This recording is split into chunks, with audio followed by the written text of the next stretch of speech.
Hello YouTube, Derby Welder here, coming at you with some sheet metal welding. If I can get all my words together, it is cold as crap outside. It's sleeting outside the shop here.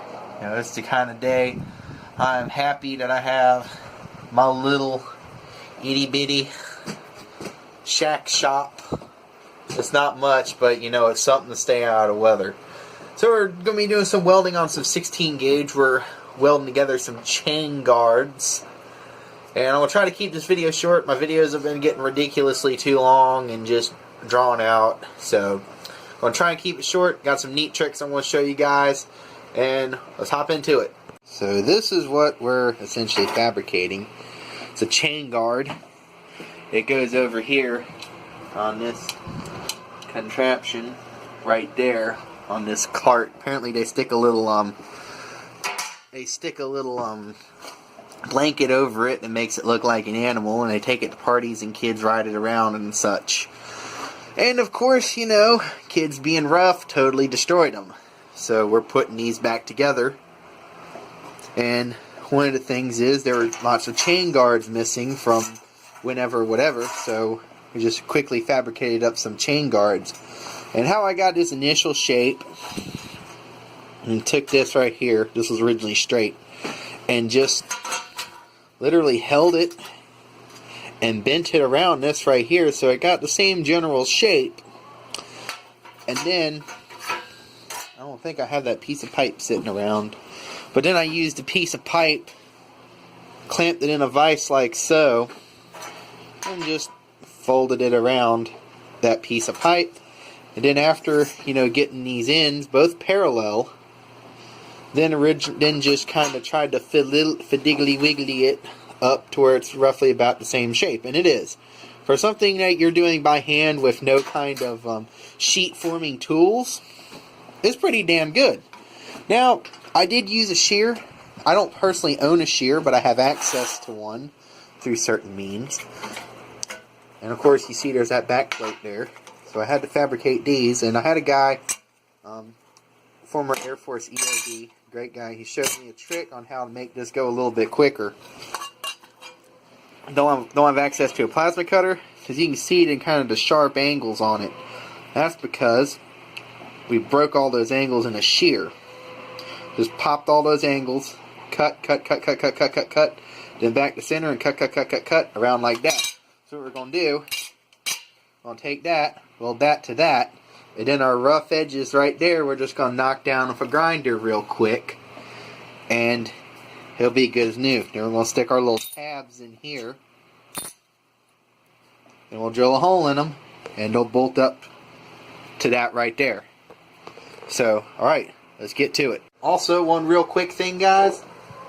What? Got me a new helmet. It's the Vulcan Arc Safe from Harbor Freight. Vulcan's their it's their new brand for their higher end welding stuff, and this helmet is absolutely amazing. I've had the chance to compare it to the Lincoln Viking with the new 4G technology and compare it to the ESAB Sentinel, and for the price, I think it beats the ESAB just because of the fact you got a bigger viewing window than the ESAB. And it definitely beats the Lincoln because it's cheaper than the Lincoln. I just don't want to spend that much on a helmet. I really have a hard time spending more than $150 on a helmet. That's just me. And I just don't like spending a lot of money on helmets because I'm afraid I'm going to run it over, leave it somewhere. You know, only God knows what's going to happen to my helmet. So for basically $150, you can't beat it. It's the clearest thing I've ever seen, maybe besides the Sentinel. You just can't beat it for the price. So, alright, back to the welding here. Over here, our little Power MIG 210 MP. This is now retired from being the truck machine. Now that we got that engine drive. There we go. It's now the dedicated shop machine for anything that needs to be done around the shop. We're going to fire it up here. Go for the C100 using 100% CO2. because I'm a poor bastard. We're hooked up correctly. 030 wire. And welding 16 gauge. There we go. I'll turn on our bottle here. Got a little adapter doohickey. Just try to crack it slightly if I'm turning it the right way, which I probably ain't turning it the right way.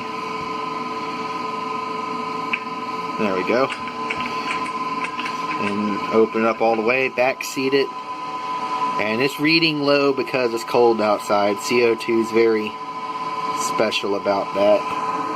I certainly hope we're not really running a little bit too high on our output for short circuit there. There we go. That's about perfect right there. Alright. I'll slap a tag on here. Slap a tag right there. Slap a tag right there. And I'm filming with my phone. Like always. So, here we go. Now I see my 3 little tacks. I'm going to use those for a starting point. So, shit. That one broke. The thing about MIG tacks, they ain't exactly the strongest. There we go. That one should be nice. Now I'm just going to run a little bit quick feed real quick.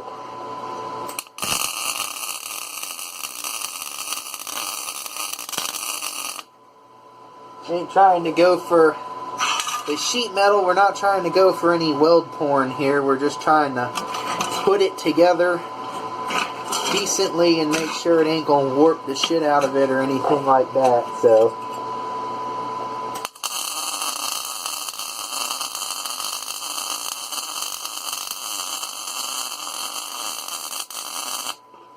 alright. Now I'm just gonna put one right here at the top.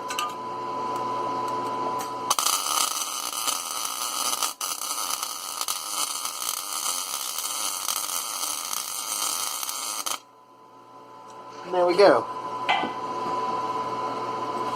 Like I said, it ain't weld porn, but